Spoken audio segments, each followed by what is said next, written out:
नमस्कार दोस्तों, आप सभी का बहुत बहुत स्वागत है AN horror stories YouTube channel में। दोस्तों, मैं हूं आपका दोस्त सात्यकी द्विवेदी। तो दोस्तों, आज की भूतिया कहानी सुनने के लिए आप लोग तैयार हो जाइए। तो बढ़ते हैं आज की भूतिया कहानी की ओर। ये बात करीब 60 साल पहले की है। उन दिनों मेरे दादाजी गांव से शहर नौकरी करने गए थे। शहर में 5-6 महीने रहने के बाद दादाजी घर वापस आने लगे। वे गांव से करीब 25 किलोमीटर दूर एक कस्बे में बस से उतर गए। तब तक रात के 10 बज चुके थे। दादाजी उस कस्बे से पैदल रात को ही घर की ओर चल दिए। रास्ता बिल्कुल ही सुनसान था और उसमें एक भी आदमी नहीं दिख रहा था।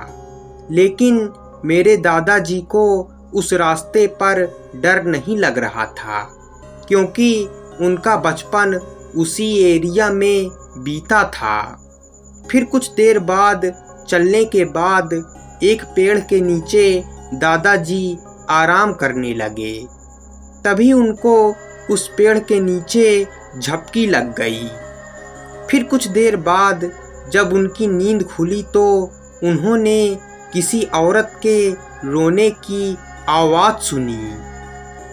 उन्होंने पीछे मुड़ के देखा तो उन्हें एक सफ़ेद साड़ी पहने हुए एक औरत बैठी दिखाई दी। उस औरत का चेहरा बहुत ही डरावना था। उसको देखने के बाद दादाजी समझ गए कि ये एक चुड़ैल है। उसको देखने के बाद दादाजी बहुत डर गए और वहाँ से भागने लगे। तभी उन्होंने महसूस किया कि जैसे कोई उनके पीछे आ रहा हो। फिर भागते भागते दादाजी को एक घर दिखा। दादाजी उस घर के पास जाकर दरवाजे को पीटने लगे। तभी उस घर से एक आदमी बाहर निकला। दादाजी ने उसे सारी बात बता दी।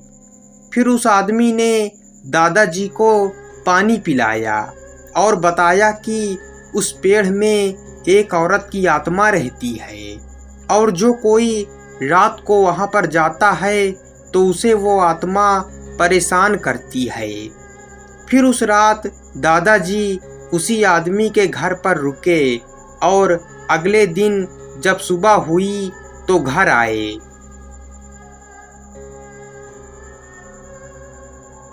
तो दोस्तों, ये कहानी यहीं पर ख़त्म होती है। कहानी पसंद आई हो तो वीडियो को लाइक, चैनल को सब्सक्राइब कर दीजिएगा। मिलते हैं अगली भूतिया कहानी में।